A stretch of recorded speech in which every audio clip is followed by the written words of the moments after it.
नमस्कार सर्वांना, श्री स्वामी समर्थ. आबांची लाडकी ताई या यूट्यूब चॅनलमध्ये माझ्या गोडताईंचं आणि मैत्रिणीचं खूप खूप असं सारं स्वागत आहे. तर आज होळीच्या माझ्या यूट्यूब फॅमिलीला खूप खूप अशा साऱ्या शुभेच्छा आणि माझ्या व्हिडिओची सुरुवात. तर आज ना मी कलशाचं पाणी बदललं, पानं बदलली आणि तांब्या स्वच्छ घासून स्वस्तिक काढून घेतलं होतं. तर असा कलश पानं बदलली ना एकदम छान सुंदर वाटतं, वातावरण पण खूप छान वाटतं. आणि ही माझी इकडं देवपूजा. तर इकडं परत ना पुरणपोळीचा स्वयंपाक मी चालू केला. तर भजे आणि कुरडई तळायचं माझं चालू होतं.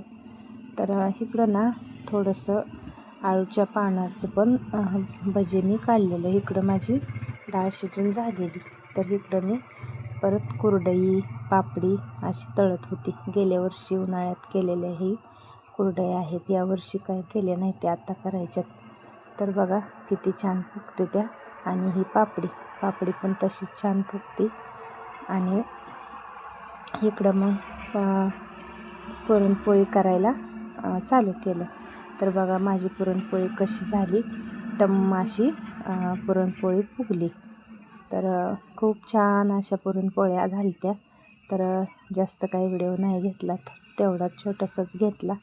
आणि शेवट राहिल्यावर 1-2 करायच्या. मग म्हणलं चला थोडासा व्हिडिओ यातनं पण घ्यावा. तर कशी आली माझी पुरणपोळी मला नक्कीच सांगा कमेंट करून. आणि इकडं मग आवर तर चालू होती आणि दुपारचं टायमिंग होतं. तर खूप छान आले त्या. आणि इकडं मग अशा पुरणपोळ्या माझ्या करून तयार आहेत त्या. तर इकडं कटाची आमटी पण करून झाली. आणि मग इकडं स्वयंपाक पूर्ण झाला की आपल्या स्वामी आईला नैवेद्य काढून घेतला. तर तोपर्यंत ना संध्याकाळचं टायमिंग झालं. आणि मग इकडं नैवेद्य दाखवला, दिवा लावला, अगरबत्ती लावली आणि बाहेर तुळशीला पण हळदी कुंकू लावलं, अगरबत्ती लावली आणि तुळशीला पण असा नैवेद्य दाखवून घेतला. तुळशीची पूजा करून घेतली. आणि तुळशीची पूजा झाल्यानंतर मग इकडं दर्शन घेतलं. आणि दर्शन घेतल्यानंतर आता होळीचं सांगायचं म्हणजे आपल्या खेडे भागात ना कोंबड्या असते त्या. आणि मग त्या कोंबड्यांना अजिबात त्यांनी गौरीच ठेवली नाही, पूर्ण अशा उकरून टाकल्या. मग बारकं तुकडं झालेलं. तर चला म्हणलं असू द्या, खाली थोडंसं पाचूट घातलं आणि वरती मग असं ते झालेलं तुकडं. तर तेच घातलं. छोटीशी आपली छान अशी रांगोळी घातली.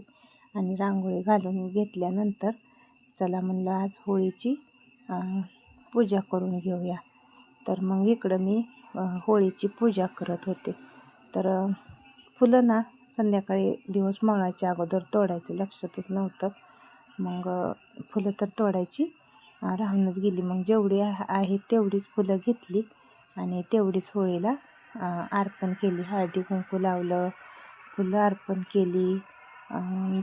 आता होळीचं औक्षवंत करायचा चालू आहे. तर नैवेद्य पण अर्पण करून घेतला. अशा प्रकारे मी एकदम साधी सिंपल अशी होळीची पूजा करून घेतली. तर होळीची पूजा करून घेतली. आणि आमच्या इथं नारळ पण फोडतात, पण आता नारळ काय माझ्याकडं अवेलेबल नव्हता. तर म्हणलं चला आपलं साधं सिंपल करून घेऊया पूजा. आणि मग इकडं ना मी होळीला असं अग्निदैवता आपली चालू केल्यानंतर होळीचं छान अशी होळी ही सगळ्याच म्हणजे साईडनं ना अशी सगळीकडं मग ही अग्नी देऊन घेतला. आणि दिल्यानंतर मग होळी अशी माझी खूप छान असं वाटतं बरं का. आणि खूप स्वामीमय वातावरण झालं. आणि होळी मातेनं ना मला असा प्रसाद दिला की अक्षरशः ना होळीवरचं फूल खाली पडलं तर मला एवढं खूप छान वाटलं की खूप खूप खूप छान वाटलं. आणि इकडं मी होळीत परत होळीची आगणी चालू केल्यानंतर परत पूजा करून घेतली आणि दर्शन घेतलं. आणि होळी आईला मागणं पण मागितलं की हे होळी आई तुझ्या जे आपले पाठीमागचे जे संकट आहे ना ते होळीमध्ये घे आणि सुख समृद्धी आरोग्य भरभराटी ऐश्वर्य असं खूप सारं आपल्या घरात नांदू दे अशी मी प्रार्थना केली. आणि अशी होळी हे करून आपली साधी सिंपल पूजा करून घेतली. तर इकडं माझी अगरबत्ती लावायची राहून घेतली तर अगरबत्ती पण मी लावून घेतली. आणि गवऱ्यांना मोठ्या नसल्यामुळं छोटे छोटे तुकडं झालेलं असल्यामुळं ते तुकडं असं खाली निष्ठायला चालू होतं या. आणि इकडं बघा खूप खूप असं छान वाटलं. तर इकडं मग कलर गायींना लावायचा होता. तर काय झालं खूप अंधार पडला होता आणि गायीच दिसत नव्हत्या. मग आता काय करायचं. तर मग चला म्हणलं असू द्या लवकर गायींचा व्हिडिओ घ्यायला पाहिजे होता पण वेळ खूप झाला. आणि थोडंसं इथं दिसत होती तेवढंच दाखवण्याचा मी प्रयत्न केला. गाई काही दिसतच नाहीत माझ्या. तर सर्वात आधी माझ्या लक्ष्म्यांना होळीच्या खूप खूप खूप अशा साऱ्या शुभेच्छा. तर म्हणलं गायींपासून उभा राहून इकडले लाईटचं शूटिंग घेतलं थोडंसं शूट घेतलं. आणि दाराला पण उशीर झालता. तर चला म्हणलं इकडं दारा काढूया आणि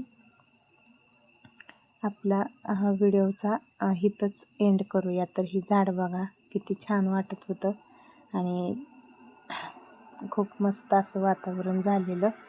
तर संध्याकाळचं लाईट लागल्यामुळं